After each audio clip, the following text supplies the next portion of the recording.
பெரியவா சரணம். பெரியவா வானொலியின் மாலை நிகழ்ச்சிகள் ஆரம்பமாகின்றன. இன்றைய எமது நிகழ்ச்சிகள் நித்திய குரு பாதுகா பூஜா, ஸ்ரீ ரா கணபதி அவர்கள் எழுதிய புத்தகத்தின் ஒளிவடிவம், ஆன்மீக உரை, மகா பெரியவா மகிமை, உபன்யாசம். பெரியவா சரணம். பெரியவா சரணம்.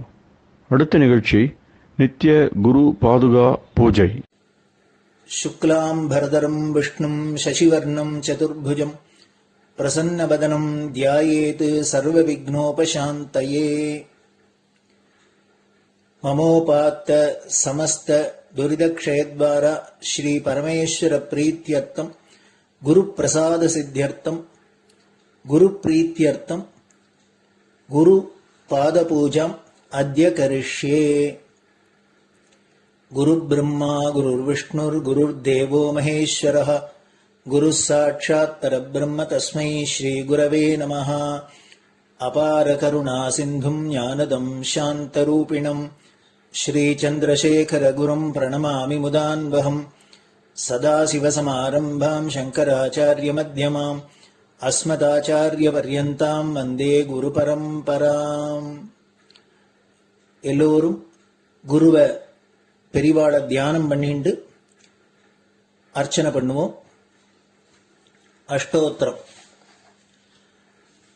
பெரியவா அஷ்டோத்திரம் பல அஷ்டோத்திரங்கள் இருக்கு. அதுல எளிமையா சுலபமா எது இருக்கோ அதை நான் இப்ப சொல்றேன். எல்லோரும் இதை கேட்டுண்டே திருப்பி சொல்ல முடிஞ்சுவா சொல்லி சொல்லி பெரிவாளுக்கு பாதத்துல ஒவ்வொரு புஷ்பத்தை அர்ச்சனை பண்ணலாம்.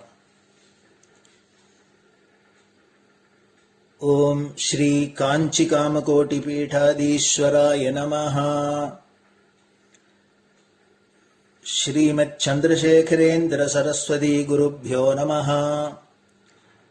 संन्यासाश्रम शिखराय नमः. काषाय दंडधारिणे नमः. सर्वपीठापहारिणे नमः. स्वामिनाथ गुरवे नमः. करुणासागराय नमः. जगदाकर्षण शक्तिमते नमः. सर्वचराचर हृदयस्थाय नमः. ओम भक्त परिपालक श्रेष्ठाय नमः.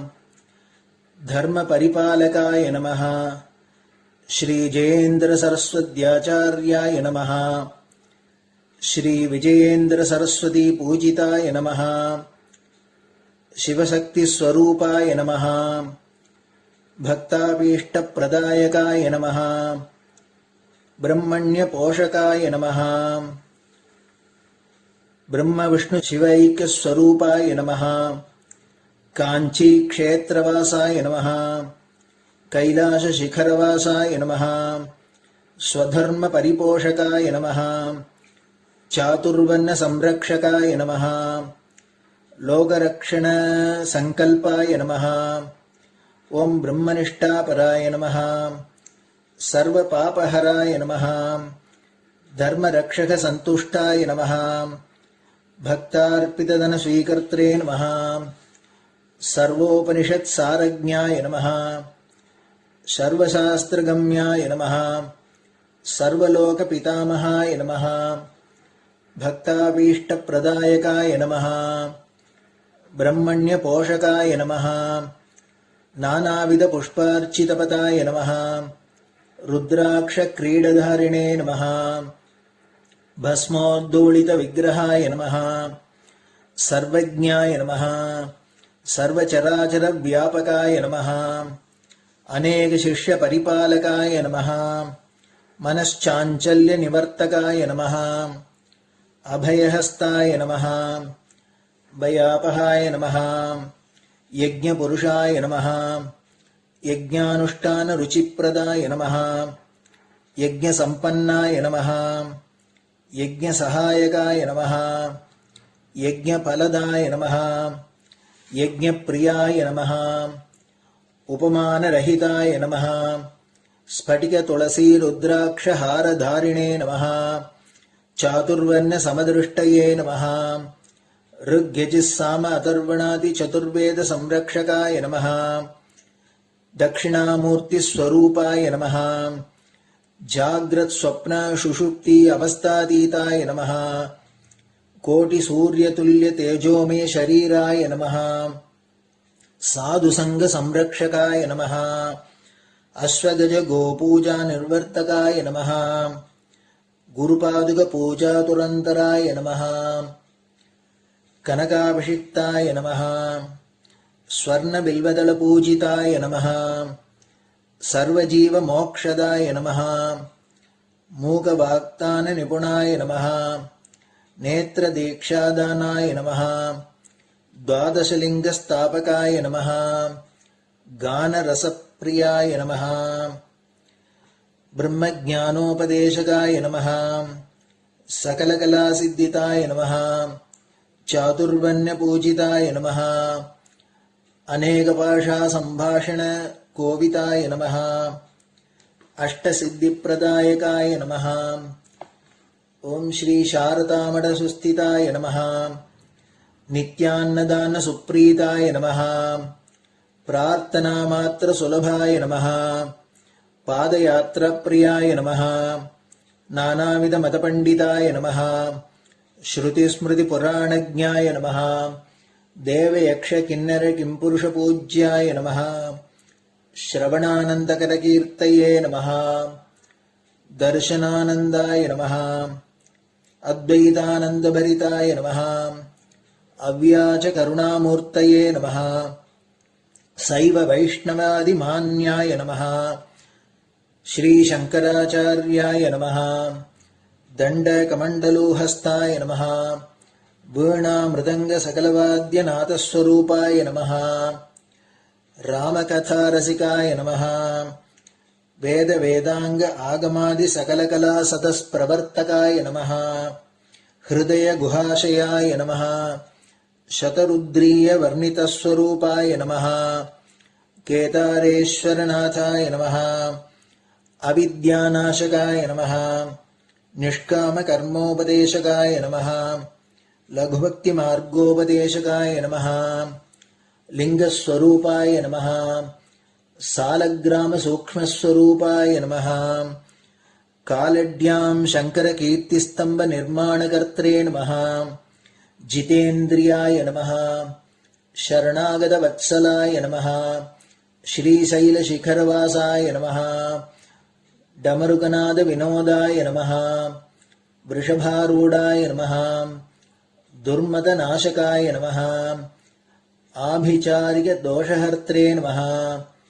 मिताहाराय नमः मृत्युविमोचकशक्त्याय नमः श्रीचक्रार्चनतत्पराय नमः दासानुग्रहकारकाय नमः अनुराधानक्षत्रजाताय नमः सर्वलोकख्यातशीलाय नमः वेङ्कटेश्वरचरणपद्मषट्पदाय नमः श्री महात्रिपुरसुन्दरी समेत श्री चन्द्रमौलीश्वर पूजाप्रियाय नमः श्रीमच्चन्द्रशेखरेन्द्र सरस्वती सद्गुरु परब्रह्मणे नमः गुरुभ्यो नमः परमगुरुभ्यो नमः परमेष्टिगुरुभ्यो नमः परात्परगुरुभ्यो नमः गुरुपरम्पराभ्यां नमः गुरुपादुकाभ्यां नमो नमः.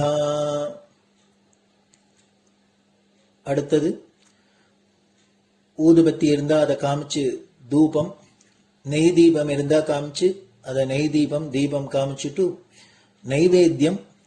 நைவேத்தியம் வெத்தலைப்பாக்கு பழம் இதுலேருந்து ஆரம்பிச்சு அவளுக்கு எது சௌரியமோ அதுபடி நைவேத்தியம் பண்ணலாம்.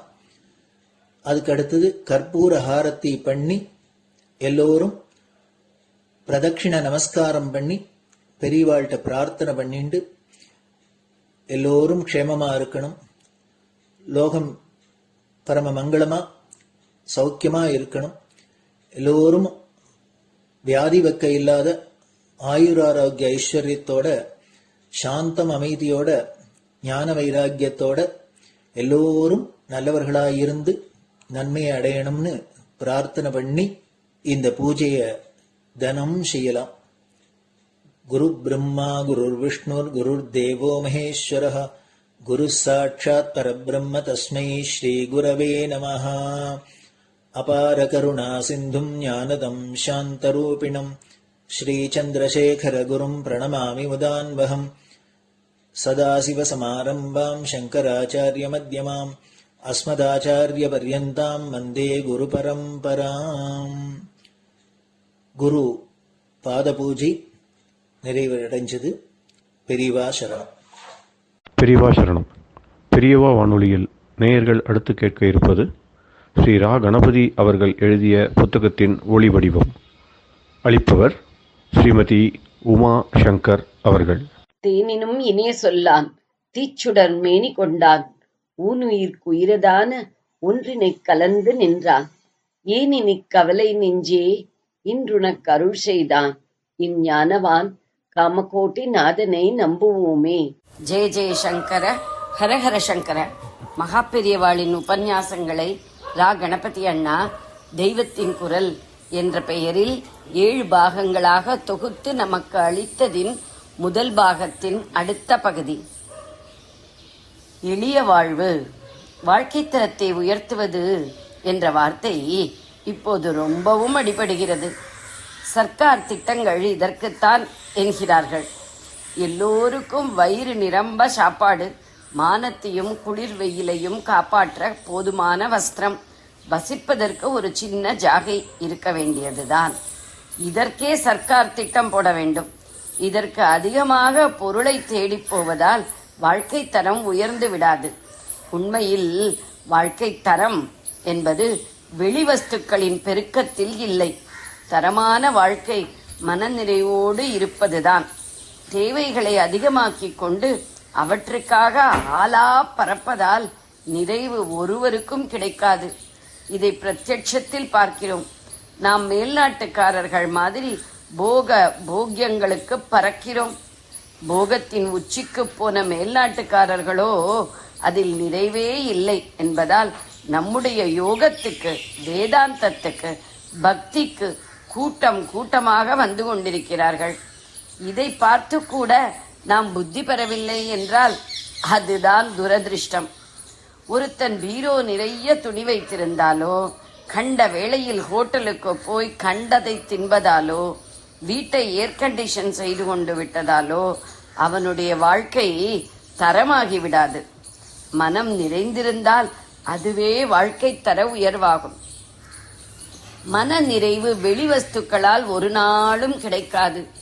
வெளிவஸ்துக்களை சேர்க்க சேர்க்க மேலும் மேலும் சௌகரியத்துக்கு ஆசைப்பட்டு கொண்டு புது புது வஸ்துக்களை கண்டுபிடித்து வாங்கிக் கொண்டேதான் இருப்போம். நாம் இப்படி இருப்பதை பார்த்து வசதி இல்லாதவர்களுக்கும் இதே ஆசை வெறியை உண்டாக்கி விடுகிறோம். இதனால் போட்டி, சண்டை எல்லாம் உண்டாகின்றன. வாழ்க்கை தரத்தை உயர்த்துவதாக ஏக முஸ்தீபுடன் இறங்கிய பின்தான் சகலருக்கும் எப்போது பார்த்தாலும் எதையாவது வாங்கிக் கொண்டே இருக்க வேண்டி இருக்கிறது. நமக்கு அது வேண்டும், இது வேண்டும் என்று சதா அரிப்பு இருக்கிற வரையில் நாம் தரித்திரர்கள்தான். இப்போது கோடீஸ்வரனில் இருந்து எல்லோருக்கும் இந்த குறை இருப்பதால் எல்லோருமே தரித்திரர்களாகத்தான் ஆகியிருக்கிறோம். பணம் இல்லாவிட்டால் தான் தரித்திரம் என்பதில்லை. பணம் அதிகமாகிவிட்டாலேயே எல்லோரும் தரித்திரர்களாகி இருக்கிறோம். இந்த போக்கிய வஸ்துக்கள் அதிகமாக ஆக ஆத்மீக நாட்டம், நல்ல சித்தம் எல்லாமே போய்விடுகின்றன. மேல்நாட்டில் எத்தனை சஞ்சலம், விபச்சாரம், கொலை, கொள்கை என்று பார்க்கிறோம், கொள்ளை என்று பார்க்கிறோம். அதெல்லாம் இங்கேயும் வருவதற்கு பூர்ண கும்பம் கொடுக்கிறோம். வேண்டாத வஸ்துக்களை அவசிய தேவை என்று நினைத்து கொண்டு அவற்றுக்காக ஆத்மா அபிவிருத்தியை அலட்சியம் செய்துவிட்டு பணவேட்டையிலேயே இறங்கி இருப்பதுதான் நவீன வாழ்க்கை முறை. போதுமென்ற மனசோடு நிம்மதியாக வாழ்ந்த காலம் போய்விட்டது. இப்போது யாருக்குமே நிறைவு இல்லை, பழைய நிம்மதி இல்லை. சமூக வாழ்விலும் பரஸ்பர சௌஜன்யம் போய் போட்டியும் பொறாமையும் வலுத்து விட்டன. ஒருத்தன் ஆடம்பரமாக இருந்தால் மற்றவர்களுக்கும் அதில் ஆசை ஏற்படத்தானே செய்யும். எல்லோருக்கும் எல்லா ஆசையும் நிறைவேறுவது எங்கேனும் சாத்தியமா? ஏமாற்றம் உண்டாகிறது, ஆசாபங்கத்தில் துவேஷம் பிறக்கிறது. எனவே வசதி உள்ளவர்கள் எளிய வாழ்க்கை நடத்துவது அவர்களுக்கும் நல்லது, மற்ற ஜனசமூகத்துக்கும் நல்லது. பழைய காலத்தில் இப்படித்தான் இருந்தது. வேத சாஸ்திரங்களை ரட்சித்தவர்களுக்கு எத்தனை ராஜமான்யம் வேண்டுமானாலும் தருவதற்கு ராஜாக்கள் சித்தமாயிருந்தார்கள். ஆனாலும் அவர்கள் பொருளில் ஆசை வைக்கவே கூடாது என்று சாஸ்திரம் விதித்தது. இதை இன்றைக்கும் சில வார்த்தைகளிலிருந்தே ஊகிக்கலாம். வெண்கல பானை, வைர ஓலை போன்ற வார்த்தைகளை கேட்கிறீர்கள். பானை மண்ணால் செய்தது. முன்காலத்தில் வசதி உள்ளவர்களும் பானைதான் வைத்து சமைத்தார்கள். அப்புறம் வெண்கல பாத்திரம் வந்தது. அதுவே வெண்கல பானை ஆகிவிட்டது. ஓலை என்பது காதிலே வெறும் பனை ஓலையை சுருட்டி போட்டுக் கொள்வதை குறிக்கும். அம்பிகை கூட பனை ஓலைத்தோடுதான் போட்டிருந்தாள். தாலி தலா பத்த தாட்டங்க என்று ஷமலா தண்டகம் சொல்கிறது. பிறகு வைரத்தில் தோடு செய்தார்கள். இருந்தாலும் வைர ஓலை என்று பழைய பெயரும் ஒட்டி கொண்டது. அந்த காலத்தில் வசதியுள்ளவர்கள் 8 அடுக்கு வீடு கட்டி கொண்டதில்லை. எல்லோருடைய வீடும் ஏறக்குறைய ஒரே மாதிரிதான் இருக்கும். நம்முடைய சிற்பம் முதலிய சாஸ்திரங்களின் பெருமை தெரிவதற்காக ராஜாக்கள், மந்திரிகள் பெரிய மாளிகை கட்டி கொண்டிருந்தார்கள். வைஷ்யர்களும் பெரிய வீடுகள் வைத்துக் கொண்டிருந்தார்கள். ஆனால் பொதுஜனங்களுக்கு ஒரு வழிகாட்டியாக இருந்த பிராமணர்கள் சிறுக கட்டி பெருக வாழ்ந்தவர்கள்தான். எல்லா விஷயத்திலும் அவர்கள் எளிமையாக இருக்க வேண்டும் என்பதுதான் சாஸ்திர விதி. அரண்மனைக்கும் மேலாக கோயில்தான் ஊருக்கே பெரிய வீடு. கோயில் சுவாமிக்குத்தான் ரொம்பவும் உயர்ந்த நகை, நட்டு, ஆபரணம் எல்லாம். உற்சவம்தான் ஊருக்கெல்லாம் கல்யாணம் மாதிரி. தனி மனிதர்களின் டின்னர், டீ பார்ட்டி, ஆடம்பரம் எதுவும் அப்போது கிடையாது. வசதி உடையவர்கள் எளிமையாக வாழ்ந்த வரையில் மற்றவர்களுக்கும் இவர்களிடம் துவேஷமில்லை. பிற்பாடு வேத ரட்சணத்தையும் கிராமத்தையும் விட்டு அவர்கள் பட்டணத்துக்கு வந்து பணவேட்டையில் விழுந்ததும் தான் சமூகத்தின் சௌஜன்யமே சீர்குலைந்து விட்டது. பழைய எளிய வாழ்க்கை முறைக்கு திரும்ப எல்லோரும் பிரயாசைப்பட வேண்டும். காந்தி இருந்த வரைக்கும் எளிய வாழ்க்கை, சிம்பிள் லிவிங் என்ற பேச்சாவது இருந்தது. இப்போது அந்த அபிப்பிராயமே போய்விட்டது. மறுபடியும் அந்த முறைக்கு மக்களை கொஞ்சத்தில் கொஞ்சமாவது திருப்ப வேண்டும். நிறைவு மனசில்தான் இருக்கிறது என்று உணர்ந்து அவரவரும் கடமையை செய்து கொண்டு எளிமையாக இருக்க வேண்டும். அவரவரும் இப்படி தேவைகளை குறைத்துக் கொண்டு மனசினால் நிறைந்து சுபிக்ஷமாக இருக்க சந்திரமௌலீஸ்வரர் அனுகிரகம் செய்வாராக. ஜெய ஜெய சங்கர, ஹரஹர சங்கர. பெரியவா சரணம். இந்நிகழ்ச்சியின் அடுத்த பகுதி நாளை மாலை இதே நேரத்தில் ஒளிபரப்பாகும். பெரியவா சரணம். பெரியவா சரணம். பெரியவா வானொலியில் நேயர்கள் அடுத்து கேட்க இருப்பது திரு கவிக்கண்ணன் அவர்களின் ஆன்மீக உரை. பெரியவா சரணம். ராம் ராம். ஸ்ரீ குருப்யோ நமஹ. ஜெய ஜெய சங்கர, ஹர ஹர சங்கர. பெரியவா வானொலி நேயர்கள் அனைவருக்கும், மகா பெரியவாவுடைய பக்தர்கள் அனைவருக்கும் அடியேன் கவிக்கண்ணனின் அன்பு கலந்த நல்வாழ்த்துக்கள். வரதா அப்படின்னு சொன்னார். வரங்களை எல்லாம் தருபவனே, முருகா அழகானவனே, மயில் வாகனத்தின் மேலே ஏறி வரக்கூடியவனே. விரதா, பக்தர்களுக்கு அருள் பண்றது அப்படிங்கிறதையே தன்னுடைய விரதமாக கொண்டிருப்பவனே. சுர, தேவர்களுக்கெல்லாம் தலைவனாக இருக்கக்கூடியவனே, தேவாதி தேவனே. சூர விபாடனே அப்படின்னு சொன்னார். சூர விபாடனே வந்து 2 விதமா பிரிச்சு சொல்றார். சூர விபாடனன், சூரனை அழித்தவன் அப்படின்னு. இன்னொன்னு எப்படின்னு கேட்டால்னாக்க சூர் அபி பாடனன் அப்படின்னு. சூர் அவி, சூரபத்மனை அவி அழித்த, பாடனனே அப்படின்னா கல் போன்ற உறுதியாக உள்ளவனே. இப்படி பிரிச்சா 2 அர்த்தம். விபாடனன் இங்க சேர்த்துட்டா ஒரு அர்த்தம், அங்க சேர்த்துட்டா ஒரு அர்த்தம்ன்ற மாதிரி ஒரு அழகான மாதிரி வர மாதிரி பண்ணார். முதல்ல என்ன சொல்ல வர்றார் அப்படின்னு பார்க்கும்போது, கருதா மறவா நெறிகான எனக்கு இரு தாழ் வனசம் தர என்று இசைவாய். எப்ப தரதா இருக்கேன்னு கேட்கிறார். சில பேர் நம்ம போனோம்னா கொடுத்துருவோமே செஞ்சிருவோமே, அது எப்போன்னு தெரியாது. அது அவளுக்கும் தெரியாது, நமக்கும் தெரியாது. பார்க்கலாம், உங்களுக்கு இல்லாதியா அப்படின்னு சொல்றான்னு வச்சுக்கோங்க. எத்தனை நாளைக்கு பொறுமையா இருக்கிறது? நமக்கு ஒரு காலம் வச்சிருப்போம். இந்த நேரத்துக்குள்ள வந்தால் எதையுமே காலத்தை பயிர் செய்யன்னு சொன்ன மாதிரி அந்தந்த நேரத்துல பண்ணாதான் அதுக்கு ஒரு மரியாதை இல்லையா? காலம் கடந்து செய்யற எந்த உபகாரத்துக்கும் பிரயோஜனமே கிடையாது. ஒரு தான தர்மம் பண்ணா கூட அது கொடுக்க வேண்டியவாள் பாத்திரம் இருந்து அந்த நேரம் மருந்து கொடுத்தாதான் அதுக்கு புண்ணியம், அதுக்கு ஒரு பலன் இருக்கும். அது கொடுக்கறவாளுக்கும் அதனால ஒரு பிரயோஜனம் உண்டு, வாங்கிக்கிறவாளுக்கும் ஒரு பிரயோஜனம் உண்டு. அதனால இவர் கேட்கிறார், அப்பா நீ தான் அருள் பண்றதா இருக்கியா? முதல்ல சொல்லிட்டா நீ அருள் பண்றவன், அருள் பண்றதுதான் விரதம்னு நீ வச்சுட்டு இருக்கேன்னு சொல்லிட்டார். சொல்லி எனக்கு எப்ப அருள் பண்ண போறேன்னு கேட்கறது. எல்லாம் இருக்கு, ஸ்டாக்லாம் பத்திரமா வச்சுட்டு இருக்காரு. வச்சுட்டு என்ன பிரச்சனை? எப்ப கொடுக்கறதா இருக்கா? தரேன் தரேன் தரேன்னு. சில வீட்டுல கூட பார்க்கலாம், அந்த குழந்தை எல்லாம் ரொம்ப நச்சரிச்சுட்டே இருக்கும். இந்த அம்மாவை போய் கேட்கும் எல்லாமா, அம்மா எனக்கு எப்ப தரேன் தரேன். சாயங்காலம் வந்து கேட்கும் தரேன். இந்த கிருஷ்ணனோட கதையால கூட எப்ப பார்த்தாலும் போய் அம்மாட்ட போய் வெண்ணையை கேட்பேன் நான்.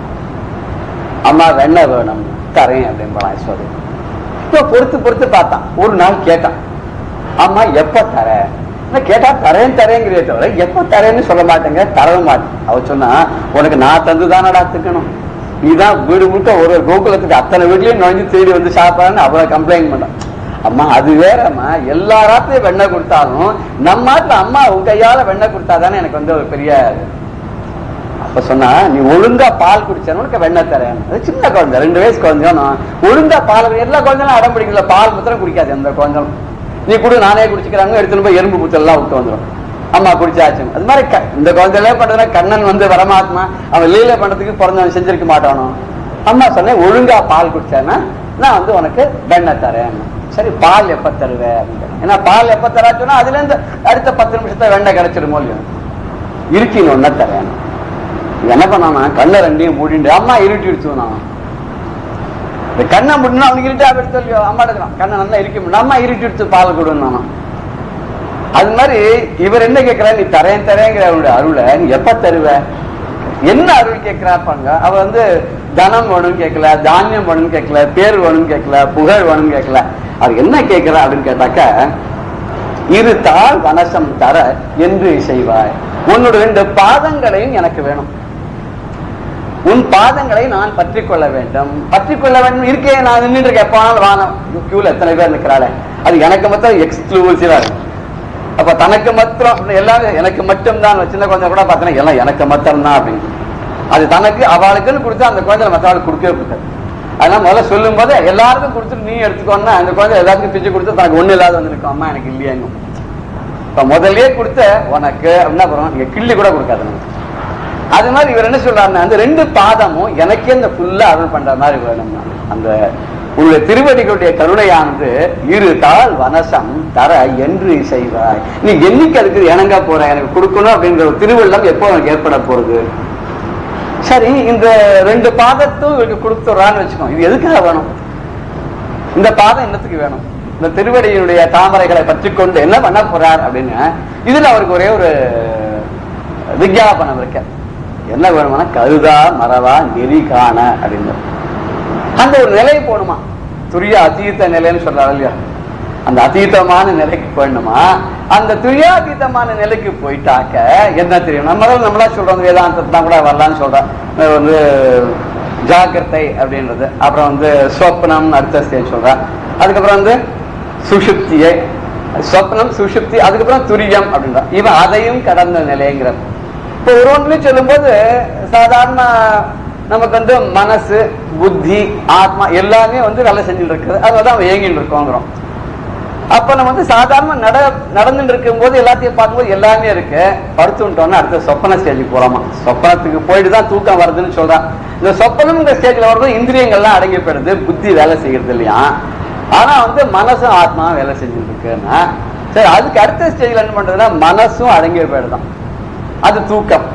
புத்தியும் வேலை செய்யல, மனசும் வேலை செய்யல, ஆத்மா வந்து இருந்துட்டு இருக்குன்னா அதுக்கு துரியம். அந்த ஸ்டேஜுக்கு போற போது அப்படியே கலந்துடுறான். எதுவுமே இல்லாத ஒரு இந்த நிலைக்கு, சமாதி நிலைக்கு போயிடுறாங்க. துரியம்ன்ற தமிழ்ல சொல்லும்போது இவ வந்து ஞான மோன நிலை அப்படிங்கிறான். மோன நிலைக்கு தான் இவ வந்து தமிழ்ல சொல்லிட்டு இருக்கா. ஒருத்தர் ஒரு ஸ்கூல்ல ஒரு விதமான அவருடைய ஒரு இந்த பாடாந்திர பேதம் சொல்ல முடியும். ஒரே பாடலை தியாகராஜுக்கு துணி எடுத்துட்டா ஒரு விதமா படிப்போம். நாங்க வேற மாதிரி கேட்டோம், அது வந்து பாடா பேதம். ஏன்னா அவ ஸ்கூல் வேற 4 சிஷ்யா இருந்தாலும் ஒருத்தர் ஒரு மாதிரி சொல்லி கொடுத்தாங்க. அது மாதிரி அந்த யோகா ஆசன பயிற்சி இதெல்லாம் வரும்போது கூட ஒருத்தர் ஒரு மாதிரி எல்லாம் சொல்லிட்டு இருக்கா. இதுக்கு ஒரு ஆதாரம் இருக்கும், இல்லாத இருக்கா அவ சொல்ல மாட்டா. இவன் இதெல்லாம் கடந்த நிலைக்கு போகணும். இதெல்லாம் கடந்த நிலை என்னன்னா அவனோட ஐக்கியமா இருக்கும். அந்த ஐக்கியமான நிலைக்கு போயிட்டா அப்புறம் இங்க இருந்து பிறப்பு கிடையாது, இறப்பு கிடையாது. பிறப்பு இறப்பு வரும்போது இந்த தூக்கமோ சொப்பனமோ இந்த துரியம் இந்த நிலைகள்லாம் வருது. இதெல்லாம் கடந்த ஒரு அதீதமான நிலைக்கு போகணும் அப்படின்னு சொன்னாக்க அவருடைய அருள் வேணும். அந்த நிலைக்கு போயிட்டா என்னன்னு கேட்டாக்க எதை பத்தியும் ஒரு ஞாபகம் இருக்காத, மறந்து இருக்காத. அதான் இந்த லௌகிகமான விஷயங்கள், இந்த உலக சம்பந்தமான விஷயங்கள் எதுலையுமே ஒரு பற்று இருக்காது. பற்றுன்னு வரும்போது அதை ஞாபகம் வச்சுக்கிறது மறக்கிறதுங்கிறது வரும். இந்த ரெண்டுமே இல்லாத கருதாத மறவாது. இதை நினைச்சு பார்க்கறதோ இதை மறந்து நிற்கிறதோ இந்த நிலையே இல்லாத, நினைப்பும் மறுப்பும் இல்லாத ஒரு நிர்விகல்பமான நிலையை இவர் காணணும், அடையணும். அப்ப எப்ப முடியும்னா அவனோட ஐக்கியமானதான் முடியும். ஏன்னா அவனுக்கு தான் அந்த நிலை இல்லையா. ஒரு வெள்ளையார் படிக்கிறதுக்கு எந்த கலர் தண்ணிக்குள்ள போறோம் அந்த கலராக மாறிப்படுது, தெரியுது இல்லையே. சோ அவனுக்கு போய் இவர் கலந்துட்டாருன்னா அவர் வந்து அவனோட அவனமா ஐக்கியம் ஆயிடுவார். அப்படி அவனோட ஐக்கியம் ஆயிட்டார்னா அந்த நிலை அவருக்கு கிடைச்சிடும் அப்படின்னு சொல்றாங்க. இதுக்கு என்ன பண்ணும்? பக்தி பண்ணும். பக்தி பண்ணா பக்தியோட அட்வான்ஸ்ட் ஸ்டேஜ் தான் அந்த அவனோட கலக்கிறதுன்னா அந்த பரபிரம்மத்தை அடையணும்ன்றதுக்கு பலவிதமான மார்க்கங்கள் நமக்கு கொடுத்துருக்கான். அதை கொடுக்கும்போது பக்தி அப்படிங்கிறது ஒரு மார்க்கத்தை நமக்கு சொல்றா. பெரியவா சரணம். இந்நிகழ்ச்சியின் அடுத்த பகுதி நாளை மாலை இதே நேரத்தில் ஒளிபரப்பாகும். பெரியவா சரணம். பெரியவா சரணம். அடுத்த நிகழ்ச்சி மகா பெரியவா மகிமை உபன்யாசம். வழங்குபவர் பிரம்மஸ்ரீ கணேச சர்மா அவர்கள். அபார கருணா சிந்தும் ஞானதம் சாந்தரூபிணம் ஸ்ரீ சந்திரசேகரகுரும் பிரணமாமி முதான்வகம். காஞ்சி மகாபிரிவா 1978 வருஷத்துலேருந்து கிளம்பி கர்நாடகத்தில் யாத்திரை பண்ணிட்டு இருக்கிறத பார்க்குறோம். அந்த கர்நாடகத்தில் கதக்குங்கிற இடத்துல இருந்தால் இந்த கதக்கில் திருக்கோடீஸ்வரர் அப்படின்னு பெரிய சிவாலயம், கர்நாடகத்தில் ஜெகநாச்சாரி அப்படின்னு ஒரு பெரிய சிற்பி, அவரோட கைவண்ணத்தில் உருவான பல கோவில்கள், அதில் ஒன்றும் இந்த கதக் கோவில். அங்கே இருக்கிறதே தான் பெரியவா அந்த கோவில்லாம் தரிசனம் பண்ணிட்டு அடுத்த யாத்திரையை கிளம்ப போயின்னு இருக்கா. இந்த யாத்திரையெல்லாம் ஒரு விசேஷம் என்ன அப்படின்னா, எதுவுமே முன்னால் பிளான் பண்ணாதது. நாளைக்கு அந்த ஊருக்கு போகிறோம், நாளைக்கு அந்த ஊரில் இருக்க போகிறோம், அடுத்த மாதம் இந்த ஊரில் இருக்க போகிறோம், இதை பண்ண போகிறோம், அது போகிறோம், எந்த ஒரு பிளானும் கிடையாது. இப்போ கதக்கில் இருக்கா அப்படின்னா கதக்கில் இருந்து கிளம்பியாச்சு அப்படின்னா பெரியவா தண்டத்தை தூக்கின்னு கிளம்பினா இவ யாத்திரை பண்ண போறான்னு அர்த்தம், அவ்வளவுதான். இது எப்படி முன்னால பிளான் பண்றது? ஆனால் நடந்தது. அதிசயமா இருக்கும், அமானுஷ்யமா இருக்கும். பெரியவாளோட அந்த தெய்வீக சக்திக்கு, அந்த தபோபலத்துக்கு இந்த யாத்திரை எல்லாமே ஒரு பெரிய எடுத்துக்காட்டு. எந்த ஒரு பிளானும் பண்ணாத இவா பாட்டுக்கு போயிட்டே இருப்பா. கூட இருக்கிறவாளுக்கெல்லாம் கூட தெரியாது. இப்போ கார்த்தால கிளம்ப போறாரா, ராத்திரி கிளம்ப போறாரா, ராத்திரி இங்கே தங்குவாரா, தங்க மாட்டாரா, நாளைக்கு சாப்பாடு எங்க, ஒன்றும் தெரியாது. அப்படியே போயிட்டே இருக்க வேண்டியதுதான். அது மாதிரிதான் இந்த கதக்கிலேருந்து கிளம்புறா. கிளம்பினா பக்கத்தில் அன்னிகரை அப்படின்னு ஒரு இடம். இந்த அன்னிகரைக்கு ஒரு பெரிய ஊர் அது. அங்கே அமிர்தேஸ்வரர் அப்படின்னு ஒரு சிவங்கோவில். அந்த அன்னிகரை தேசாய் அப்படின்னு ஒருத்தர் பக்தர் இருந்தார். அவரோட ஒரு பெரிய ஃபார்ம் ஹவுஸ், தோட்டம் எல்லாம் இருந்தது. பெரியவாளை வரணும் வரணும் அப்படின்னு வந்து கூப்பிட்டு இருக்கா. பல ஊர்லேருந்து பல பேர் வந்து பெரியவாளை கூப்பிட்டு தான் இருக்கா. ஆனால் பெரியவா ஒத்துட்டியான்னு நான் உங்கள் ஊருக்கு வரேன், எங்கள் ஊருக்கு வரேன், வரமாட்டேன், ஒன்றும் பதிலும் சொல்ல மாட்டா. அது பாட்டுக்கு காதில் வாங்கிப்பா. அப்பப்போ சௌரியப்படி அதுக்கு ஏற்றாப்புல அது நடந்துக்கும். அது மாதிரி தான் அடுத்தது இந்த அன்னிகரைக்கு போகிறதா பிளான் இருந்தது. பெரியவா அப்படி போகிறத வச்சுன்னு இதான் பிளான் அப்படின்னு. அப்படி போகிற வழியில் நடுப்புற ஒரு இடம். அந்த இடத்துல செவனஹள்ளா அப்படின்னு ஒரு நதி ஓடுற இடம். ஒரே ஒரு கண்டிஷன் என்ன அப்படின்னா, அநேகமாக ஒரு நாளைக்கு 5 கிலோமீட்டர் 6 கிலோமீட்டர் 10 கிலோமீட்டர் வரைக்கும் இப்படி நடக்கிறது. இந்த நடக்கிற தூரத்தில் நடுப்புற எங்கேயான தீர்த்த வசதி இருந்ததுனால், கிணறு இருந்ததுன்னாக்க, இல்லை குளம் இருந்தா, ஒரு நதி இருந்தா, ஆறு இருந்தா, ஒரு ஸ்நானம் பண்றதுக்கு நல்ல தீர்த்த வசதி இருந்ததுன்னா அந்த இடத்துல அந்த வேளைக்கு தங்கிறது. இதுதான் அங்கே கண்டிஷன். அதுக்கு பக்கத்துல கட்டடம்லாம் இருக்கணுங்கிறது கூட இல்லை. பல இடங்கள்ல கோவில் இருக்கும், பாழடைஞ்ச மண்டபம் இருக்கும், இப்படி இருக்கும் அப்படி இருக்கும். இதை வச்சுன்னு தான் ஒரு ப்ரொசீட் பண்ணிட்டு இருந்து. அதே மாதிரி ஷவனஹள்ளா அப்படின்னு ஒரு நதி ஓடுற இடமா இருந்தது அப்படின்னு கூட இருக்க போய் பார்த்துட்டு வந்து சொன்னா. ஆனா அந்த நதியில தண்ணி இல்ல, பக்கத்துல ஒரு கோவில் இருக்கு, ஒரு சிவன் கோவில், சிவலிங்கம் இருக்கு, கோவில் இருக்கு, அங்க தங்கலாம், அங்க போய் இருந்து அனுஷ்டானம் பண்ணிட்டு அன்னைக்கு மத்தியானம் பிக்ஷை முடிச்சுன்னு அப்புறம் ஃபர்தரா கண்டினியூ பண்ணலாம் அப்படின்னா அதுல இன்னொரு ஒரு சிரமம் வந்துடும். பெரியவாள் யாத்திரையில இன்னொரு சிரமம் என்ன அப்படின்னா, எங்கேயானு போற வழியில நதிக்கரையில குளத்தங்கரையில ஏதானும் ஒரு சிவலிங்க பிரதிஷ்டை பண்ணி ஏதானும் ஒரு கோவில் மாதிரி இருக்கு, அங்க தங்கலாம் அப்படின்னா சில இடங்கள்ல என்ன பண்ணிருப்பா, அந்த ஆத்தங்கரை குளத்தங்கரை நதிக்கரையில எல்லாம் யாரானும் அந்த ஊர்ல யாரானும் சித்தி ஆகி இருந்தாக்க அவள் அந்த இடத்துல வச்சு புதைச்சு இங்க மேல ஒரு அதிஷ்டான மாதிரி கட்டியிருப்பா இல்லையா, அத மாதிரி ஏதானும் இருந்ததுனால் பெரியவா அங்க போய் தங்க மாட்டா, அங்க போக மாட்டா. சோ அதனால அதை கண்டுபிடிக்கிறதே பெரிய கஷ்டம். ஏதோ பக்கத்துல ஒரு தண்ணி இருக்கு, தீர்த்த வசதி இருக்கு, ஒரு சிவலிங்கம் இருக்கு, கோவில் இருக்கு, இங்க போய் தங்கிடலாம் அப்படின்னா அதை வச்சுட்டு போய் நம்பிட்டு இருக்கவும் முடியாது. அதுக்கப்புறம் பின்னால அது ஏதானும் சமாதின்னு தெரிய வந்ததுனாக்க அது ஒரு பெரிய விபரீதமா போயிடும். அதனால பெரியவா அந்த இடத்துக்கு போறதில்லை. காரணம் வேற ஒண்ணும் இல்லை, போப்படாது அப்படிங்கிற எண்ணம் இல்லை. இவா ஒரு பெரிய பீடாதிபதியா இருந்ததுனால இன்னொரு சன்னியாசிகள் சமாதிக்குள்ள இவா போறது இல்லை. ஏன்னா இவாளோட குரு பூர்வாச்சாரியால சமாதிக்குள்ளதான் போறது, அங்க போனா வந்தனம் பண்ணணும், அதனால அப்படி எல்லாம் இருந்திருந்தா. இந்த இடத்துல சிவனஹள்ளா அப்படிங்கிற இடத்துல இருக்கலாம் அப்படின்ட்டு போனா. ஆனா அங்க போனதுக்கு அப்புறமும் ரொம்ப சிரமமா தான் இருந்தது. நதியில தண்ணி இல்லை, தண்ணி இல்லைன்னா கூட நதியில ஏதோ ஊத்து போட்டு ஏதானும் பண்ணணும், ஸ்நானங்களும் பண்ணிக்கலாம் அப்படின்னு. சரி பெரியவாளுக்கு ஸ்நானனும் பண்ணிடலாம், கூட இருக்கிறவாள்லாம் போனா எப்படியும் ஒரு 5-6 பேர் போறா, இவாளுக்கெல்லாம் ஆகாரத்துக்கு வேணும், பெரியவாளுக்கு பிக்ஷை பண்ணணும், அதுக்கு நல்ல சுத்தமான தீர்த்தம் வேணும். இதுக்கெல்லாம் என்ன பண்றது? இதுக்கு எல்லாத்துக்குமே ஊத்த போட்டு எடுத்து அத்தை பண்ணி இதை பண்ணி இப்படிதான் பண்ற வழக்கம். பல இடங்கள்ல ஒரு 5-6 கிலோமீட்டர் தள்ளி தண்ணி கொண்டு வராப்புல இருக்கும். அந்த தண்ணி கொண்டு வந்தாலும் பெரியவாளோட அந்த ரிக்ஷாவையே எடுத்துன்னு போய் அதுல 5-6 குடத்தை எடுத்து வச்சுட்டு அதுல தீர்த்தம்லாம் கொண்டு வந்து எல்லாருக்கும் வேலைக்கு ஸ்நானத்துக்கு சமையலுக்கு மேலுக்கு இப்படி எல்லாம் வச்சுக்கிற வழக்கம். இப்படி பலவிதமான கஷ்டங்கள் பெரியவாளோட யாத்திரை பண்ணினவாளோட அவ சொல்லி கேட்கணும் அந்த அனுபவத்தெல்லாம். ஒவ்வொரு வேளையும் ஒவ்வொரு நாளும் தள்ளுறதுக்குள்ள பெரிய பிரம்ம பிரயத்தனமா தான் இருக்கும். சரி இவ்வளவு கஷ்டம் இருக்கே, நம்ம பாட்டுக்கு வீட்டை பார்க்க சௌக்கியமா போய் படுத்துன்னு சாப்பிட்டு தூங்கின்னு படுத்துன்னு இருக்கலாமே அப்படின்னா அது போறதுக்கும் மனசு வராது. வீட்டுக்கு வந்தா கூட வீட்டுல இருப்பு கொள்ளாது. கைங்கரியம் பண்றவாளுக்கெல்லாம் திருப்பி ஓடி வந்துட்டா தேவையில்லைன்னு முன்னமே சொன்னேன்.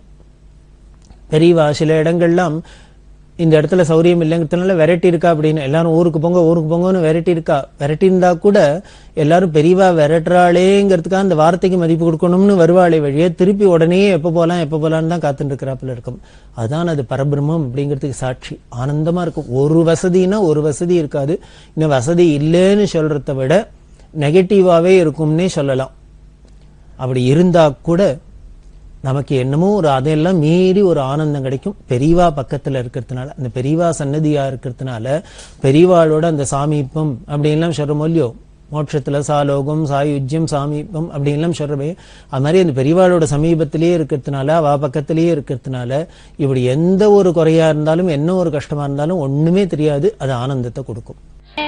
அந்த பெரியவா சன்னதியா இருக்கிறதுனால பெரியவாளோட அந்த சாமீபம் அப்படின்லாம் சொல்றோம் இல்லையோ, மோட்சத்துல சாலோகம் சாயுஜ்யம் சாமீபம் அப்படின்லாம் சொல்றவே, அது மாதிரி அந்த பெரியவாளோட சமீபத்திலேயே இருக்கிறதுனால, அவ பக்கத்திலேயே இருக்கிறதுனால இப்படி எந்த ஒரு குறையா இருந்தாலும் என்ன ஒரு கஷ்டமா இருந்தாலும் ஒண்ணுமே தெரியாது, அது ஆனந்தத்தை கொடுக்கும். அதனாலதான் எல்லாருக்கும் திருப்பி அங்க போகணும்னு தோணிட்டே இருந்தது. அப்படிதான் பெரியவா அந்த அன்னிகிரை பார்க்க வரப்போற. அந்த அன்னிகிரையில வந்தா அந்த அமிர்தேஸ்வரர் அப்படின்னு கோவில் சொன்னோம். அந்த கோவில்ல பெரியவா தங்கி இருந்தா. அதை முடிச்சுட்டு அங்கேருந்து பெரியவா அடுத்தது யாத்திரை கிளம்பி வரத்தே பத்ராபூர் அப்படிங்கிற ஒரு இடத்துக்கு வந்தா. இந்த பத்ராபூர்ல ஒரு ஹனுமார் கோவில், அந்த ஹனுமார் கோவில்ல இருந்தா. அப்படி வர வழியில ஆகாமாவை அப்படின்னு ஒரு புண்ணிய காலம். இந்த ஆகாமாவை அப்படின்னா வேற ஒண்ணும் இல்லை, 4 மாசத்தோட முதல் எழுத்த சொல்லி இருக்கு, அவ்வளவுதான். ஆகாமாவை அப்படிங்கிற இல்லையா, ஆஷாடம், கார்த்திகம், மாகம், வைசாகம் அப்படிங்கிற 4 மாசம். இதுதான் ஆகாமாவை அப்படிங்கிறது.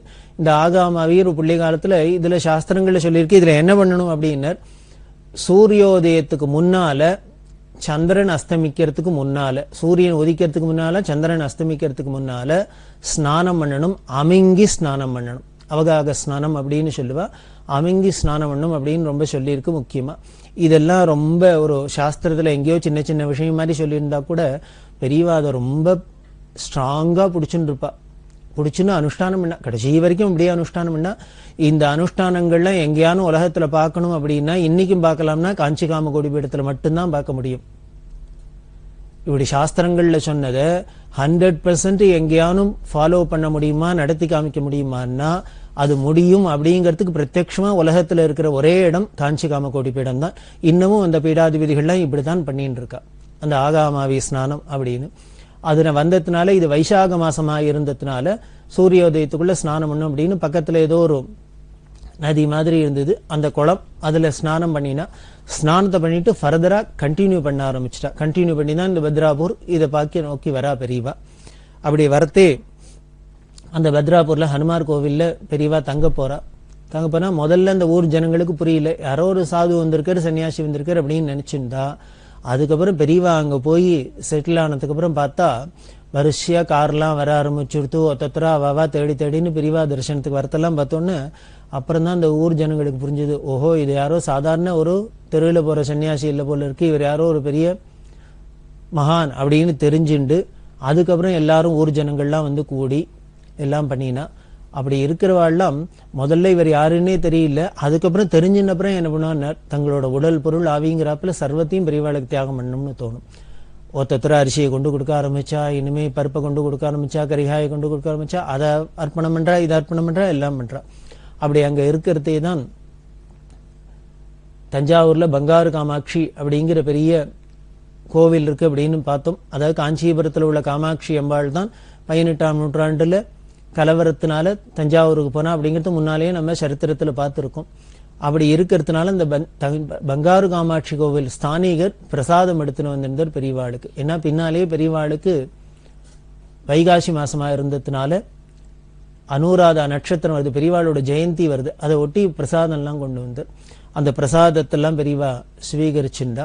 பெரியவா கும்பகோணத்துல இருக்கிறதே இது மாதிரிதான் ஒரு நரசிம்ம ஜெயந்தி.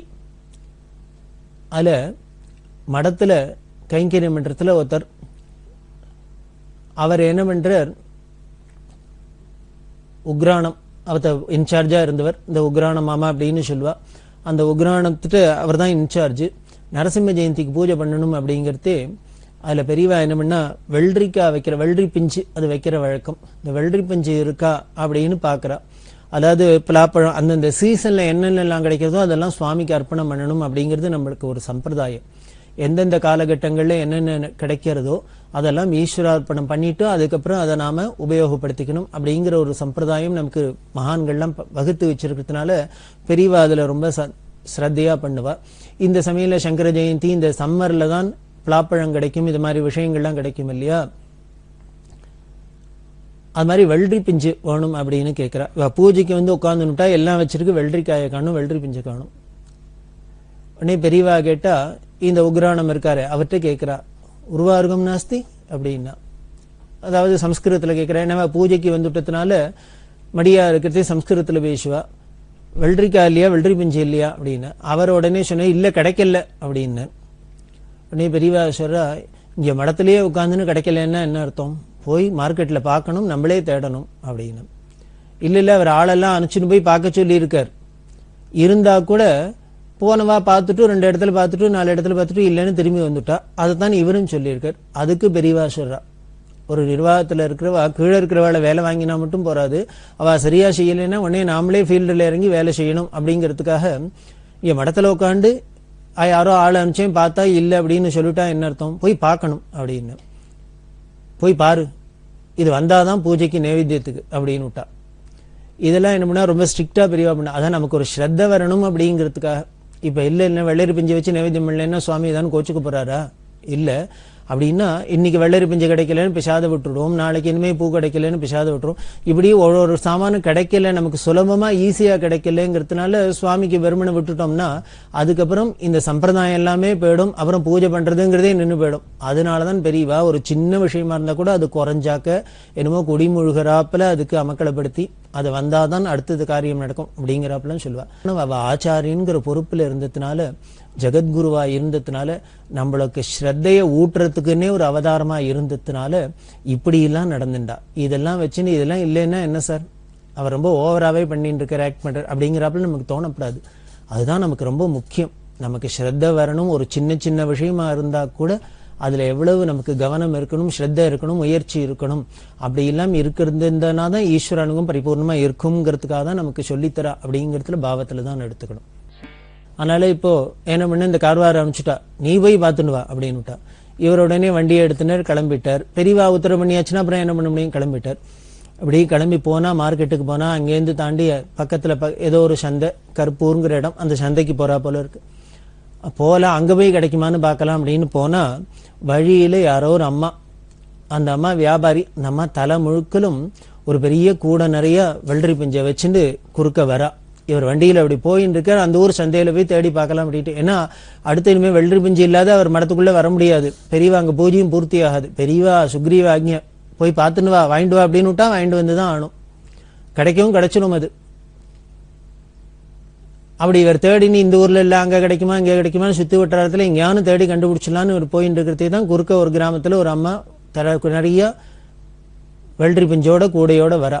அப்பதான் வா அறுத்து அலம்பி சுத்தம் பண்ணி மார்க்கெட்டு கொண்டு வரலான்னு வந்துட்டு இருக்கா. இவரை பார்த்தோன்னு வண்டியை நிறுத்தி, சாமி வெள்ளரி பிஞ்சு நிறைய இருக்கு, வாங்கிக்கிறியா அப்படின்னு. இவருக்கு பார்த்தா ஆச்சரியமா இருந்தது.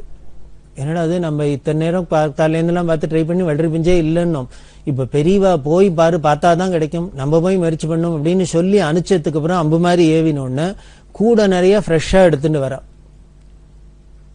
அவர் சொல்லுவார், கார்வார் சொல்லுவார், இது உக்ரானம் சொல்லுவார். அவர் என்ன பண்ணுவார் அப்படின்னார், இதெல்லாம் நமக்கு நம்ம தேடுறதே கிடைக்கல, இப்ப ஏன் கிடைச்சதுன்னார். அது பெரியவா சொல்ற தேடிப்பாரு அப்படின்னா, இப்ப பெரியவாளுக்காக என்ன பண்ணும்னார், தேவதைகள்லாம் எந்த தேவதை கூடையில தூக்கின்னு வருமோ தெரியாது நமக்கு.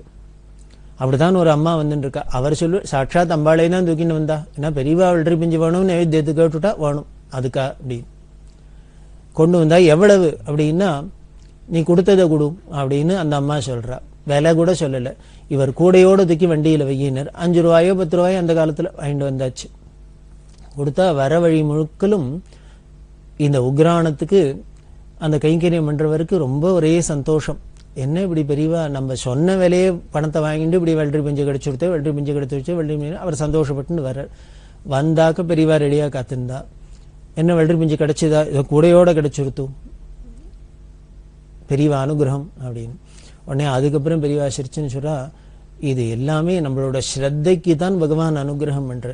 நம்ம எவ்வளவுக்குள்ள ஸ்ரத்தையா ஒரு காரியத்துல ஈடுபடுறோமோ அவ்வளவுக்கு அவ்வளவு புலிப்பாலா இருந்தாலும் எந்த ஒரு விஷயமா இருந்தாலும் கிடைக்காததுன்னே இல்லை. நம்மளோட ஸ்ரத்த முயற்சி தான் அதுல முக்கியம் அப்படின்னு சொல்லி அதுக்கப்புறம் வெள்ளரி பிஞ்சை வச்சு நைவேத்தியம் பண்ணி அந்த பூஜையை பூர்த்தி பண்ணா அப்படின்னு அவர் சொல்லுவார். இதெல்லாம் எதை காமிக்கிறது அப்படின்னா, பெரியவா எந்த ஒரு காரியத்தை பண்ணினாலும் அவ்வளவு பக்தி ஸ்ரத்தையா பண்ணியிருக்கா அப்படின்னு தெரியுது. அதை எதுக்கு நமக்கு தெரிஞ்சுக்கின்னு என்ன ஆகணும் அப்படின்னா, நாம எதை பெரியவாளுக்கு பண்ணினாலும், பெரியவாளை எப்படி உபாசிச்சாலும், பெரியவாளுக்கு என்ன கைங்கரியம் பண்ணினாலும் அவ்வளவு பக்தி ஸ்ரத்தையோட பண்ணணும். முடியாததுங்கிறதே அங்க கிடையாது. ஏன்னா சொல்றவர் குருநாதர், நாம கைங்கரியம் பண்றது குருநாதருக்கு, குரு சேவை பண்றோம். அதனால அங்க முடியாது, நாட் பாசிபிள் அப்படிங்கிறதே கிடையாது. எது வேணாலும் பாசிபிள். எந்த ஞான மோட்சமே எளிமையா கிடைச்சிடுமோ அப்பேற்பட்ட சந்நிதியில நாம இருக்கிறது, இது மாதிரி சாமான்கள்லாம் கிடைக்கிறதெல்லாம் பெரிய காரியம். அப்படிதான் இங்க நடந்தது. அது மாதிரி எது நினைச்சாலும் சிருஷ்டி வந்துடும் அப்படிங்கிறதுக்கும் சில பல நிகழ்ச்சிகளை சொல்லலாம். புதுக்கோட்டை ராதா அப்படின்னு ஒரு அம்மா, அந்த அம்மாவோட குழந்தைய ஒரு பேரனோ பேத்தியோ அந்த குழந்தைய அழிச்சுன்னு பெரியவா தரிசனத்துக்கு போயிருக்கா. ஒரு சமயம் போயிருக்கிறதே பெரியவா அந்த குழந்தைக்கெல்லாம் ஏதானு கொடுப்பா, கல்கண்டு வாழைப்பழம் ஏதானு கொடுக்கறதே அந்த குழந்தைகிட்ட கேட்டா, என்ன வேணும் உனக்கு அப்படின்னா, அது மாம்பழம் வேணும்னது. ஆனா அந்த சீசன் இல்லை. அப்போ மாம்பழமோ பெரியவாளுக்கு கைத்தாப்புல ஆப்பிள் இருக்கு, ஆரஞ்சு இருக்கு, என்னெல்லாமோ இருக்கு, இதெல்லாம் விட்டது இல்லாத மாம்பழம் வேணும்னு கேட்கறது. பெரியவாளான்னு இருக்கிறத கொடுத்துருக்கப்படாதோ, அந்த குழந்தைக்கு என்னமோ ஆசைப்பட்டது தான் கொடுக்கணுங்கிறப்பல உனக்கு என்ன வேணும்னு கேட்டா அது இல்லாத கேட்டு கொடுத்தோம். கூட இருக்கிறவா வீட்டில் அடிச்சுன்னு போன பெரியவாள்லாம் அப்படிலாம் கேட்காத அப்படிலாம் சிரமப்படுத்தப்படாதுன்னு சொல்லிட்டு இருக்கா. ஆனால் குழந்தைக்கு என்ன தெரியும், கள்ளங்கப்படம் இல்லை, அது பெரியவா கேட்டாலும் கேட்டு கொடுத்தோம். நீ பெரியவா சொல்றா குழந்தைய ஏமாத்தப்படாது, இந்த மாம்பழம் கேட்டுருத்தோம். இப்போ எப்படியானு குழந்தைக்கு மாம்பழம் கொடுத்தாகணும். அதுவாகவே கேட்கல, நம்ம தான் என்ன வேணும்னு கேட்டோம். இப்போ அது ஒன்று சொல்லிடுத்தோம், அந்த சாமான் இல்லைன்னு திருப்பி சொல்லப்படாது, வேணும் அப்படின்ட்டு ஏதானும் மாம்பழம் இருக்கா பாரு, இங்கே பாரு, அங்கே பாருன்னு. அப்போ மேட்டூர் ராஜகோபால் அப்படின்னு ஒரு பக்தர், அவர் கைங்கரியம் பண்றவர்.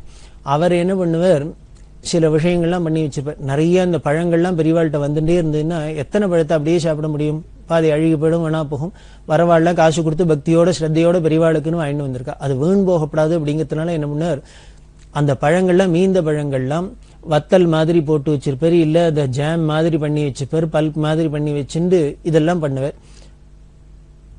அதை காயகையை வச்சு இதை பக்குவப்படுத்தி வச்சுட்டு அப்பப்போ ஏதானு இது கிடைக்காத ரேர் சந்தர்ப்பத்துல வேணும்னு பெரியவா கேட்டா கொடுக்கறது அப்படின்னு வச்சுன்னு. அதனால பெரியவா என்னம்னா வேதபுரிசாஸ்திரன்னு கைக்கணும். அவர்கிட்ட போய் நீ மேட்டூர் ராஜகோபால்கிட்ட போய் கேட்டுன்னு வா, அவன் அந்த மேங்கோ ஜெல்லி மாதிரி ஏதாவது பண்ணி வச்சிருப்பான், அம்சத் மாதிரி, அதை மாதிரி இருந்தாலும் கொண்டு வா. அது மாம்பழம் தானே வேணும் கேட்டது, மாம்பழம் தானே அதுவும், அதை வேணா கொடுக்கலாம் அப்படின்னா. அவர்கிட்ட போய் கேட்டா சோதனையா அதுவும் இல்லை. அவர் அந்த மாம்பழ சீசன் வரத்தை வேணா மீந்துன்னா பண்ணி வைப்பார். இப்ப மாம்பழ சீசனும் இல்லை, அவர் மீறவும் இல்லை, பண்ணவும் இல்லை, அவரும் இல்லைன்னு விட்டார். அதுவும் இல்லைன்னா பெரியவா சொல்றா குழந்தையோ கேட்டுறது இல்லைங்கிறது, இப்ப மாம்பழம் வந்தே ஆகணும், வந்து கொடுத்துதான் ஆகணும் அப்படின்னு சொல்லிகிட்டே இருக்கிறதே. யாரோ ஆந்திராலேருந்து 2 பேர் தரிசனத்துக்கு வரா. அப்படி வரவா என்ன பண்ணினா இத்தனாம் பெருசுக்கு மாம்பழத்துல 2 தூக்கின்னு வரா. அவ வேற ஒன்னும் எடுத்துன்னு வரல, மாம்பழம்னா பெரிய சொம்பு மாதிரி இருக்கு, இத்தனாம் பெரிய மாம்பழம் 2 தூக்கின்னு வரா.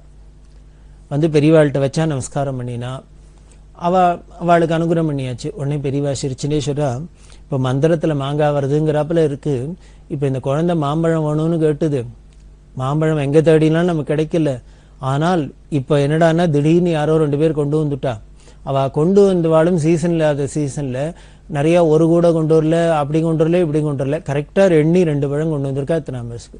உடனே பெரியவா அந்த குழந்தைய கூப்பிட்டு எனக்கு ஒண்ணு உனக்கு ஒண்ணு, ஏன்னா அவ அர்ப்பணம் பண்ணியிருக்காளோ பெரியவாளுக்குன்னு, அதனால தனக்குன்னு ஒன்னா அந்த குழந்தைக்கு ஒண்ணு அப்படின்னு கொடுத்து கையில கொடுக்குறா. அப்படின்னா வாங்கிட்டு அந்த குழந்தை அப்புறம் வந்துடுத்தோ. இதை பார்த்து இந்த கூட இருந்தவாளுக்கெல்லாம் ஒரு ஆச்சரியமா இருந்தது. இத்தனை நேரம் தேடியும் மாம்பழம் இல்லை, மாங்காய் இல்லை, மாங்காய் இல்லை, ஒண்ணும் இல்லை அப்படிங்கிறோம். ஆனால் இப்படி பெரியவா ஒண்ணும் இல்லாத மாதிரி இருக்கிற சமயத்துல வேணுமே வேணுமேன்னு நமக்கு ஏதோ விளையாட்டு காமிக்கிறாப்புல இருக்கு. ஆனா கொஞ்ச நேரத்துல பார்த்தா யாரோ 2 பேர் தூக்கின்னு வரா. அவ யாரு நமக்கு தெரியாது, பெரியவாளுக்கு தான் தெரியும். இப்படி பெரியவா சன்னதியில இல்லைன்னே ஒண்ணும் இருக்காது, இல்லாத விஷயம் மாதிரி இருந்தா கூட அது ஏதோ பெரியவாளோட சிருஷ்டினால அந்த க்ஷணத்துக்கு வந்துடும், அந்த உபயோகத்துக்கு வந்துடும். அது அந்த சந்நிதி விசேஷம். அந்த பெரியவாளை நினைச்சாலே நமக்கு அதெல்லாம் கிடைக்கும். பெரியவாளுக்கான சந்நிதியில தான் இப்படி எல்லாம் வருது. நமக்கு இருந்த இடத்துலேருந்தே பெரியவாளை நினைச்சோம்னா நமக்கும் கிடைச்ச கேணுன்னு ஆசைப்பட்டதெல்லாம் கிடைச்சிடும். ஏன்னு அது காமதேனு கல்ப விருட்சம் இல்லையோ, இந்த காமதேனுக்கு அடியில கல்ப விருட்சத்துக்கு அடியில எதை நினைச்சுட்டு ஆசைப்பட்டாலும் அது கிடைச்சிருது அப்படின்னு சாஸ்திரம் சொல்றது இல்லையா. அதை போலதான் பெரியவாளை நினைச்சுட்டு நாம எதை நல்லது நினைச்சாலும் அதை நமக்கு கை கூடிடுறது, நமக்கு கையில கிடைச்சிடுறது அப்படின்லாம் தெரியுது. இந்த நிகழ்ச்சிக்கும் அந்த நிகழ்ச்சிக்கும் என்ன சம்பந்தம் அப்படின்னு நமக்கு தோணலாம். இப்படி இல்லாம தான் சம்பந்தப்படுத்திக்கணும். ஒரு பெரியவா சன்னதியில போய் ஒரு குழந்தை ஆசைப்பட்டு மாம்பழம் கேட்டதுன்னா கிடைச்சுன்னா வந்துடும், ஒருத்தர் வெள்ளரிக்காய் வேணும்னு கேட்டாருன்னா கிடைச்சிடும். அப்படின்னா நமக்கு இனிமே எதைத்தான் கிடைக்காது, நாம ஆசைப்பட்டது எல்லாமும். நமக்கு இனிமே ஞானம் வேணுமா, மோட்சம் வேணுமா, எதை கேட்டாலும் எதை ஆசைப்பட்டாலும் கிடைச்சிடும். அதனால ஒன்னே ஒண்ணு, பெரியவா சன்னதியில நாம ஆசைப்படுறதை விரும்புறதை பிரார்த்தனை பண்றதை ரொம்ப ஜாகிரதையா பிரார்த்தனை பண்ணிக்கணும் அப்படின்னு, சாஸ்வதமானதை ஆனந்தத்தை பிரார்த்தனை பண்ணும் அப்படின்னு நமக்கு இந்த சங்கல்பத்தோட தொடர்ந்து இந்த நிகழ்ச்சியை பார்க்கலாம். பெரியவா சரணம். இந்நிகழ்ச்சியின் அடுத்த பகுதி நாளை மாலை இதே நேரத்தில் ஒளிபரப்பாகும். பெரியவா சரணம். பெரியவா சரணம். அடுத்த நிகழ்ச்சி திருவாசக இன்னிசை. வழங்குபவர் ஸ்ரீ சத்குருநாத தேசிகர் அவர்கள். பெரியவா சரணம். திருச்சிற்றம்பலம். திரு அம்மானை செப்பார்முலை பங்கண் தென்னன் பெருந்துரையான்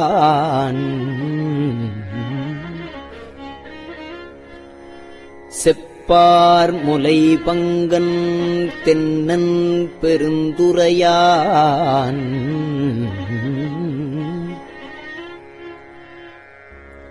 தப்பாமே தாளடைந்தார் நெஞ்சுழுக்கும் தன்மையினான்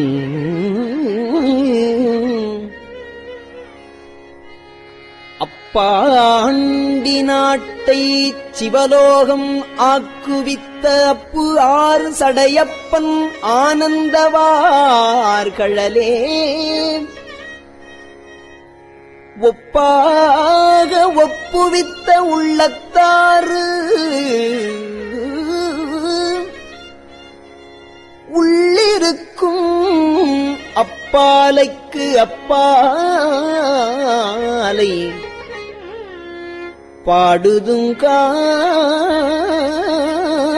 பாடுதுங்காள் அம்மானாய்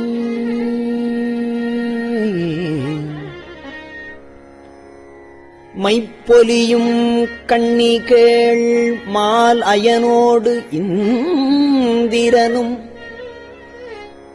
எப்பிறவியும் தேட என்னையும் தன் இன்னருளால்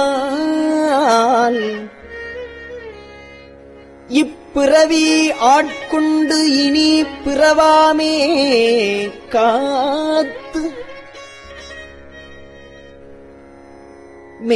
மெய்ப்பொருட்கண் தோற்றமாய் மெய்யே நிலைப்பேராய் மெய்யே நிலை பேராய்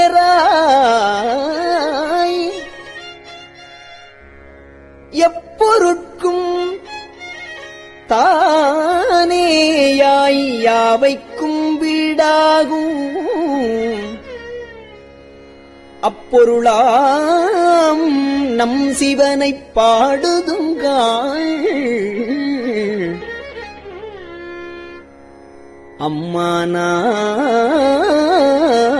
அம்மானாய்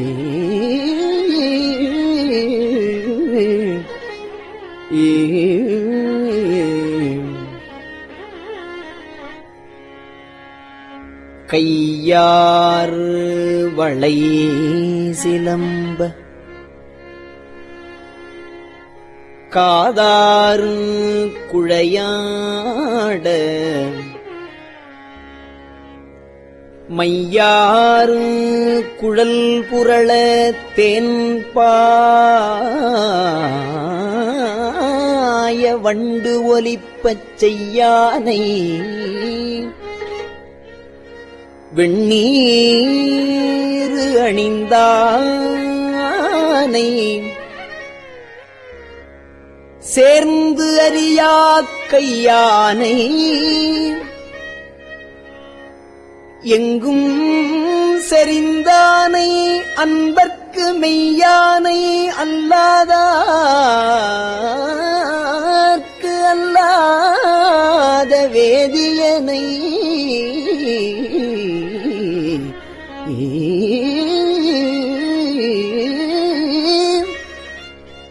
சேர்ந்தறியா கையானை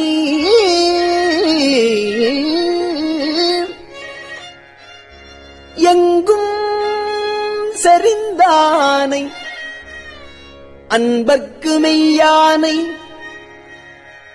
அல்லாதார்க்கு அல்லாத வேதியனை ஐயாறு அமர்ந்தானை ஐயாறு அமர்ந்தானை பாடுதுங்காள்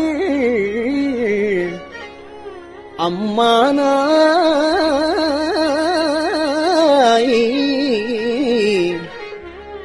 அம்மானாய்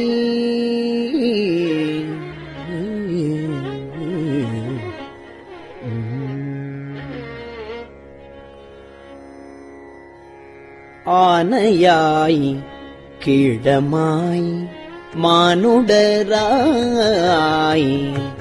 ஆனையாய் கீழமாய் மானுடராய் தேவராய்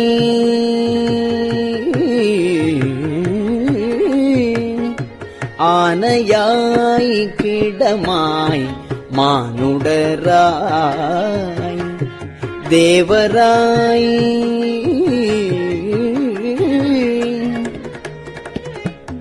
ஏனை பிறவாய் பிறந்திறந்து எய்தேனை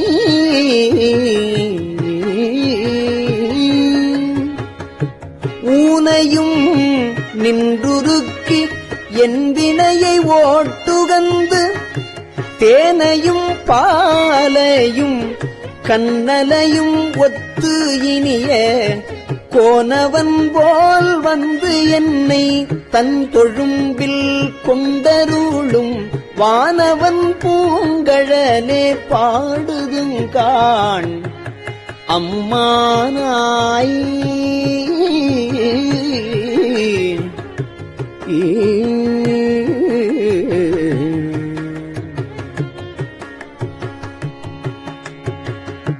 சந்திரனை தேய்த்தருளி தக்கந்தன் வேள்வியினில் இந்திரனை தோள் நெறித்திட்டு எச்சன் தலை அறிந்து அந்தரமே செல்லும் அலர்கதிரோன் பல் தகர்த்து சிந்தித்திசை திசையே தேவர்களை ஓட்டுகந்த செந்தார் பொழில் குடை சூழ் தென்னல் பெருந்துரையான் மந்தார மாலையே பாடுதுங்கான் அம்மானாய்.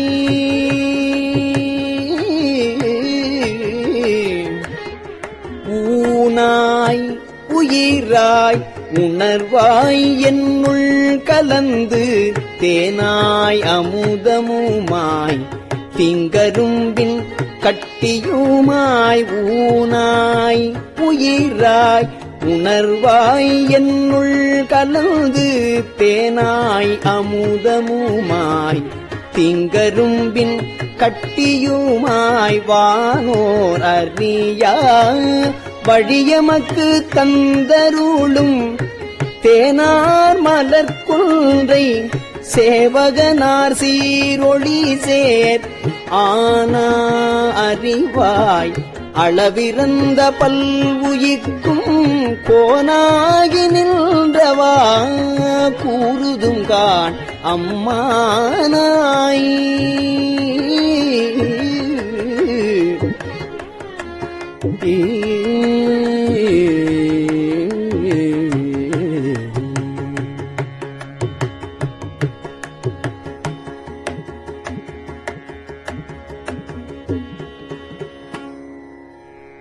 சூடுவேன் பூங்கொன்றை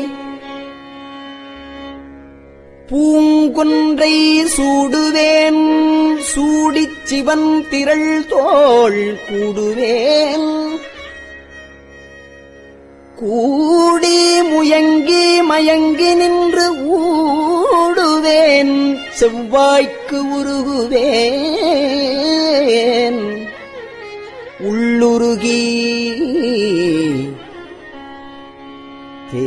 தேடுவேன் தேடி சிவன் கழலே சிந்திப்பேன் வாடுவேன் சிவன் கழலே சிந்திப்பேன் வாடுவேன் பேர்த்தும் அலறுவேன் அனலேந்தி ஆடுவான்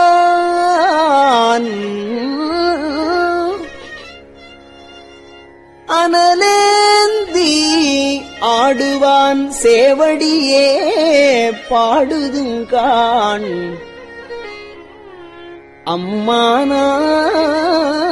அம்மானாய்.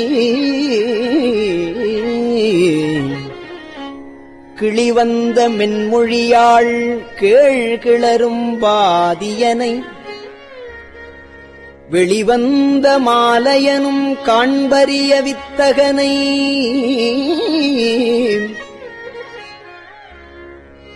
தெளிவந்த வந்த தேரலை சீரார் பெருந்துறையில்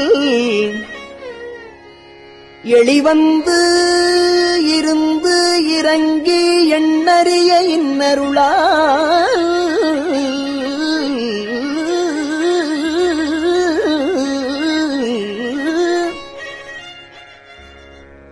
ஒளிவந்து என் உள்ளத்தின் உள்ளே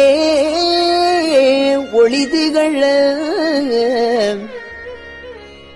அழிவந்த அந்தணனை பாடுதுங்கான் அம்மானாய்.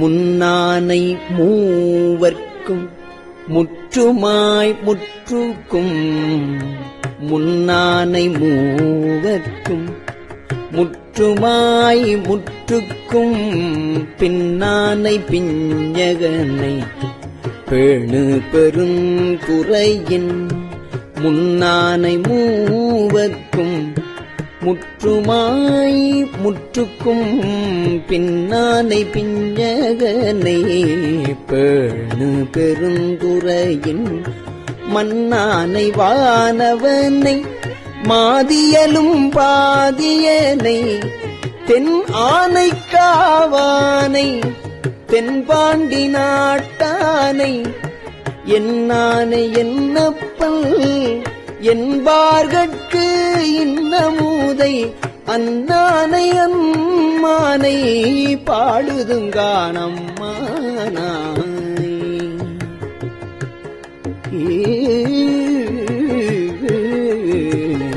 பெற்றி பிறக்கரிய பெம்மான் பெருந்துறையான் கொற்ற குதிரையின் மேல் வந்தருளி தன் அடியார் குற்றங்கள் நீக்கி குணங்கொண்டு கோதாட்டி சுற்றிய சுற்ற தொடரறுப்பான் தொல் புகழே பற்றி இப்பாசத்தை பற்று அரணாம் பற்றுவான் பற்றிய பேரானந்தம் பாடுதுங்கான் அம்மானாய்.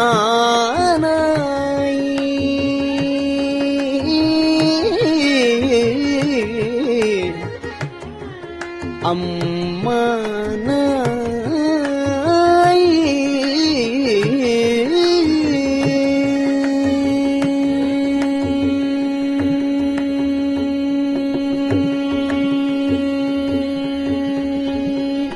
திருச்சிற்றம்பலம். பெரியவா சரணம். இந்நிகழ்ச்சியின் அடுத்த பகுதி நாளை மாலை இதே நேரத்தில் ஒளிபரப்பாகும். பெரியவா சரணம். பெரியவா சரணம். பெரியவா வானொலியின் இன்றைய நிகழ்ச்சிகளின் நிறைவாக திருப்பொன்னூசல் வழங்குபவர் சத்குருநாத தேசிகர் அவர்கள். பெரியவா சரணம். திருச்சிற்றம்பலம். திருப்பொன்னூசல். கோலவரை குடுமி வந்து குவலயத்து சால அமுதுண்டு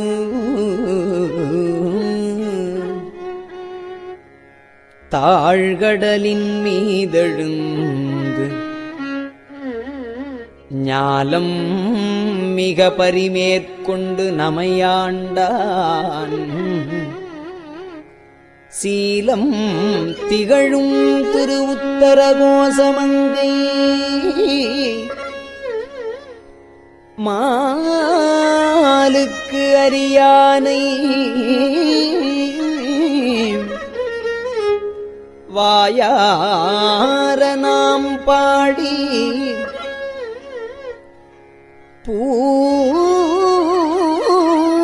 பூலித்து அகங்குழைந்து பொன்னூசல் ஆடாமோ.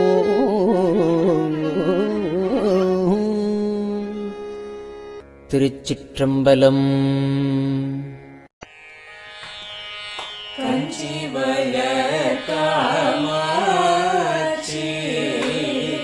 தங்குழந்தாய் சங்கரே கஞ்சிவ காமாட்சி தன் குழந்தாய் சங்கரரே குரு சந்திரசேகரரே உறங்கிடுவீர்களே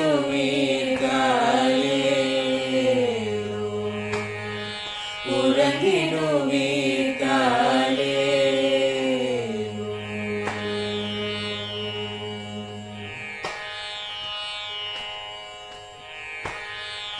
ஆதிகுரு சங்கரராய் அன்றொரு நாள் வந்தவரே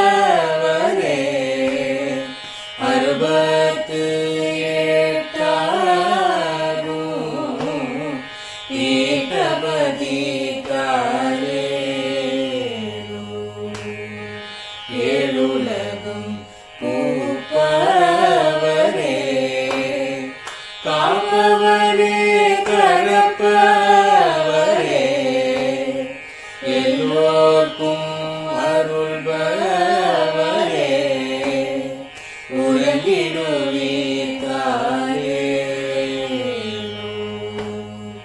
அயனுடனே மாலவனோ தேடிய பொற்பதத்தவரே அருமறைகள் சாற்றும் முயல் மலர்பதமே காலே முக்தி நிலை எய்திடவே சக்தி தரும் சத்குருவே முக்தி நிலை எய்திடவே சக்தி தரும் சத்குருவே நித்தமெங்கள் நாவீசையில் நித்திரை கொள்தாரே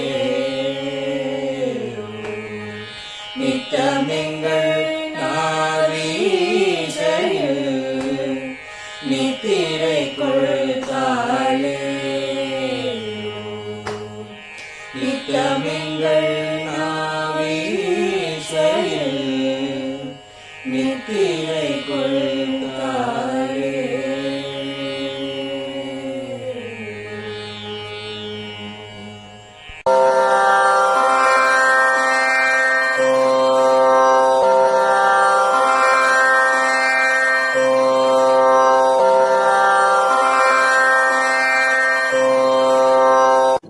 பெரியவா சரணம். பெரியவா வானொலியின் மாலை நிகழ்ச்சிகள் இத்துடன் நிறைவடைகின்றன. எமது அடுத்த ஒளிபரப்பு நாளை காலை இந்திய நேரப்படி 6 மணிக்கு துவங்கும். பெரியவா சரணம்.